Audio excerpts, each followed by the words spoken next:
Oh my goodness, oh my damn, oh my goodness, they're going ham. This is the big and it's supposed to be. Bienvenue dans cette review de Flash, saison 1, épisode 17. Boom.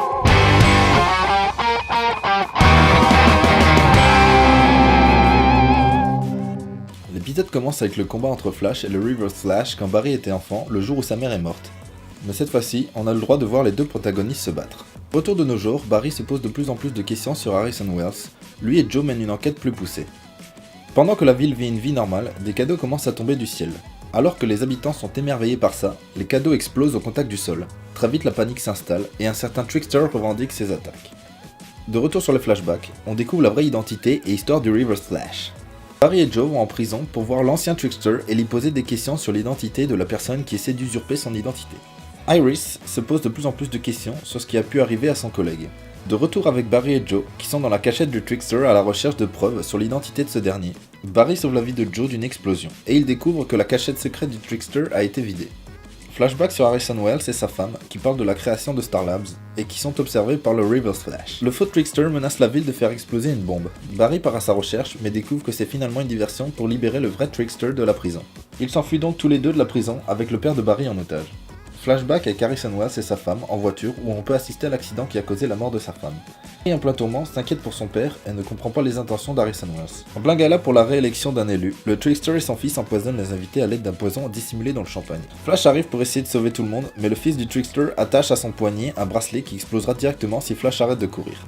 Finalement, Flash, avec l'aide d'Harrison Wells, découvre un nouveau pouvoir, celui de passer à travers les objets. Il traverse donc un camion pour se débarrasser de son bracelet. Il revient en gala, sauve tout le monde et arrête les deux bad guys de l'épisode et sauve son père par la même occasion. Il dévoile sa vraie identité à son père ainsi qu'à Eddie.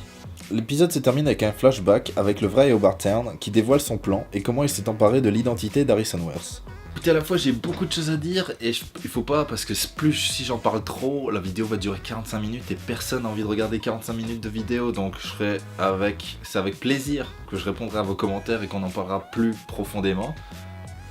Plus profondément, plus amplement plutôt, ça sonne mieux. Voilà, mais moi ce soir, là, franchement l'épisode le meilleur pour moi pour l'instant, mais j'en peux plus de dire ça parce que je le dis tout le temps à chaque fois, toutes les semaines c'est un épisode meilleur que l'autre, donc mais pour moi meilleur épisode. Donc on va tout de suite commencer par les points positifs. Mark Hamill, waouh. Alors pour ceux qui savent pas, mais j'espère que tout le monde le sait, Mark Hamill c'est celui qui joue le Trickster ce soir. C'est aussi celui qui joue Luke Skywalker. Et c'est aussi celui qui fait la voix du Joker dans les dessins animés de Batman. Alors on va pas se mentir, le rôle qu'il joue ce soir est à 95% ressemblant du Joker. Et franchement c'était magique pour ceux qui avaient encore des questions sur qui est le meilleur Joker. Bah voilà, vous avez eu la réponse ce soir quoi. C'était magique. Ses références, toutes les références qu'il fait sont géniales. La référence qu'il fait à Breaking Bad, celle qu'il fait à Speed, the best of the best. Elle lui dit je suis ton père. Juste pour ça, cet épisode devrait rester dans le panthéon des épisodes. De tout. Waouh. Voilà, Mark Hamill ce soir, franchement, si on pouvait dire ça à l'américaine, c'était mon MVP. Petit bémol, l'acteur qui joue son fils, un peu déçu, hein. Quand tu joues à côté de Mark Hamill qui t'envoie une prestation de malade et que toi à côté t'es un peu ringard, si je peux dire ça comme ça.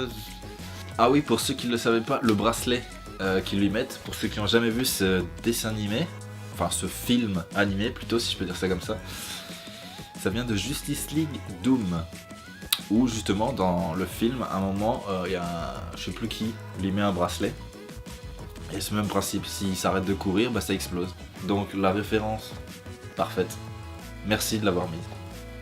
Et voilà, chose que j'attendais le plus. Il est enfin passé à travers des objets. Au début de l'épisode, ils nous teasent un peu, ils nous font... Quand il fait vibrer ses mains, là, on va croire... Enfin, j'ai cru qu'il allait passer à travers. Finalement, c'était pour ouvrir la porte. D'ailleurs, technique bizarre pour ouvrir une porte, mais après, c'est que mon point de vue. Quand il passe à travers le camion, bon, ça aurait été un petit peu plus...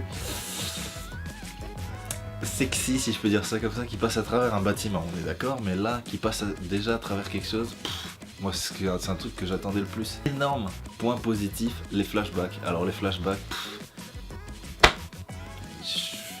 encore une fois, je peux même pas dire des mots efficaces, et j'en suis désolé pour cette review qui est semi-efficace, tellement j'ai trop de choses que j'ai envie de dire et je peux même pas les dire tellement j'arrive pas, tellement je suis ému. Les flashbacks, alors on s'était tous trompés. On pensait que finalement, enfin, c'était avec une certaine certitude que Harrison Wells était le Reverse Flash, et non. Et non. Mais retournement de situation qui était plutôt intéressant, moi je trouve. Je suis pas spécialement fan de la face de l'acteur, si je peux dire ça comme ça. Enfin, je trouve qu'il dégage pas une...